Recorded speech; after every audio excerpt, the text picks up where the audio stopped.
Welcome to Events That Shaped the World, where we examine the moments that changed history. In our first series, Wars and Their Global Impact, we unpack what happened, why it happened, and how it reshaped politics, economies, and everyday life across the globe. Our sixth episode in this series is the Soviet-Afghan War, the war that bled a superpower, 1979 to 1989. There's a place in the world that has earned a truly fearsome nickname: the graveyard of empires. For nearly a decade, in the rugged mountains of Afghanistan, a war raged that would not only cost more than 1 million lives, but would also help bring a superpower to its knees and completely redraw the political map. This is the story of the Soviet-Afghan War. You know, it's easy to dismiss this as just another proxy fight in the Cold War, but it was so much more than that. This was a brutal, all-consuming struggle that involved the massive conventional power of the Soviet army against the absolutely ferocious resistance of the Afghan people. And the fallout from that collision? We are still feeling the echoes of it today. All right, so here's how we're going to tackle this incredibly complex story. We'll start with how this all became a Cold War flashpoint. Then we'll look at the invasion itself, Operation Storm 333. After that, the resistance of the Holy Warriors, how the war became the Soviet Union's Vietnam. And finally, we'll explore the long, dark shadow this war still casts. So let's dive right in. The big question is, how did Afghanistan, a country that had prided itself on staying neutral, suddenly become ground zero for a superpower showdown? Well, the real story doesn't start with tanks rolling across the border. It starts years earlier, with a slow creep of influence and rising instability. And this right here, this document, it gives us a huge clue. Long before the invasion, the Soviet Union was already deeply invested in Afghanistan.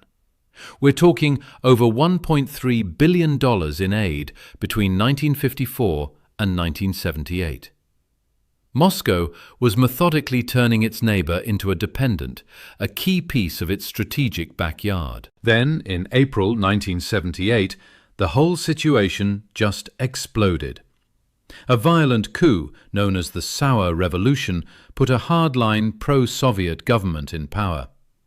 But their radical and often brutal reforms backfired big time. They sparked massive rebellions across the country, leaving Moscow with a terrifying choice: intervene or risk losing their brand new client state. Of course, the United States was watching all of this, and for them, this was a red line. President Carter's statement here says it all. The invasion wasn't seen as a regional issue, but as a direct threat, a bold power grab by the communists. Just like that, the period of so-called détente, that easing of tensions, was completely shattered. Afghanistan had just become the hottest battlefield of the Cold War. Okay, so that brings us to the invasion itself. The Kremlin tried to frame it as a quote-unquote limited operation to stabilize the country. But what happened on Christmas of 1979 quickly spiraled into a massive, full-scale occupation that would drag on for 9 long years. And it all happened incredibly fast. I mean, look at this. On Christmas Eve, Soviet troops land and secure the airport in Kabul. The very next day, the main invasion force pours in.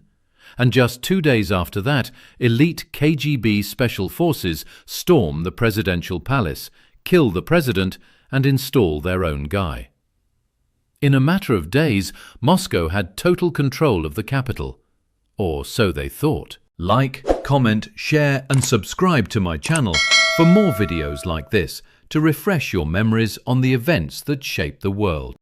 Because, as history has shown time and time again, taking a capital city is one thing. Controlling an entire country, especially one like Afghanistan, is something else entirely. The invasion did something the Soviets never expected. It united dozens of rival factions under one single cause. They became known to the world as the Mujahideen, the Holy Warriors. So you've got this incredible mismatch, a true asymmetrical conflict. On one side, you have the Soviet Red Army, a classic top-down military machine with tanks, helicopters, jets, the whole shebang. And on the other, a decentralized network of guerrilla fighters who knew the brutal terrain like the back of their hand and were funded from abroad. And that last part is absolutely crucial. The Mujahideen were not fighting alone. The US saw a golden opportunity to give the Soviets their own Vietnam. They launched Operation Cyclone, a massive covert CIA program. Billions of dollars in weapons were funneled through Pakistan, including a piece of tech that will become a total game-changer, the Stinger anti-aircraft missile. You see, for years this thing, the Soviet Mi-24 Hind helicopter, basically a flying tank, had dominated the skies and terrorized the resistance. But with the Stinger, a guerrilla on the ground could suddenly take one down. The introduction of these missiles completely changed the calculus of the war. All of a sudden, the skies weren't safe anymore. And that shift leads us right into the long, bloody heart of the war. What was supposed to be a quick, decisive action just sank into a 9-year-long quagmire. There was no clear path to victory for the Soviets, and the war started to bleed the empire dry, earning its infamous nickname, the Soviet Union's Vietnam. The cost for the Afghan people was simply catastrophic. Just try to wrap your head around this number. 5 million. By the middle of the 80s, 5 million Afghans had become refugees. That's nearly 1/3 of the entire population, forced to flee their homes in one of the biggest refugee crises of the 20th century. And for those who stayed, life became almost impossible. The nation's economy was just shattered. This document lays it out. We're talking severe food shortages, runaway inflation, the total collapse of trade. The very bones of the country's infrastructure were just crumbling under the weight of the war. I mean, if you want a stark visual of what that means, look at this. Agriculture was the backbone of their economy. It's how people ate. In just 4 years, production plummeted to a quarter of what it was before the war. A quarter! The country was literally starving. But the devastation wasn't just contained to Afghanistan. The war was sending shockwaves back home to the USSR. An endless stream of casualties, a massive drain on the economy, and no victory in sight. It created this deep sense of disillusionment in Soviet society.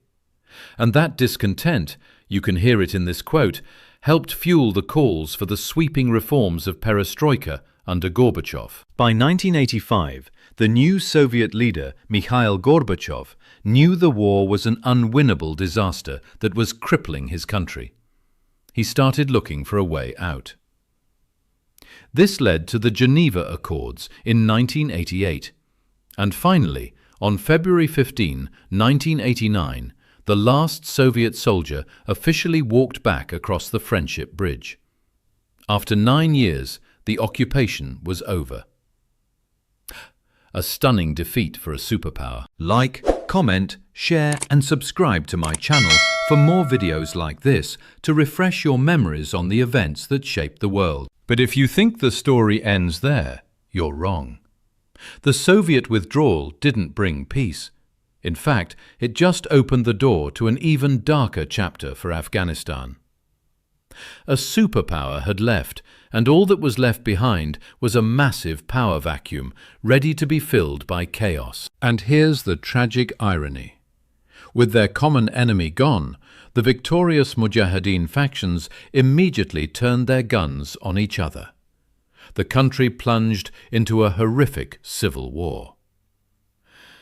And it was out of that chaos that a new, even more radical group emerged, the Taliban. By 1996, they had taken Kabul and seized control of the country. Decades of constant war created another devastating legacy. All this fighting needed to be funded somehow. Opium production, which had been used to buy weapons, absolutely exploded. Look at this. By 1995, Afghanistan was producing half of the entire world's opium. It had become a narco funding warlords and extremists. So when you step back and look at the whole picture, the ultimate legacy is one of profound, world-changing irony. Yes, this war helped bankrupt the Soviet Union and bring the Cold War to an end. But at the same time, it created the perfect training ground for a new generation of militants, people who would go on to shape the conflicts of the 21st century. And that leaves us with this final, really sobering question to think about. It's a powerful and frankly terrifying reminder that the consequences of war almost never end when the soldiers go home.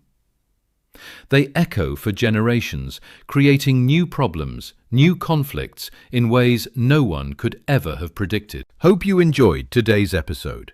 Please like, comment, subscribe, share the video, and subscribe to the channel so you never miss what's next.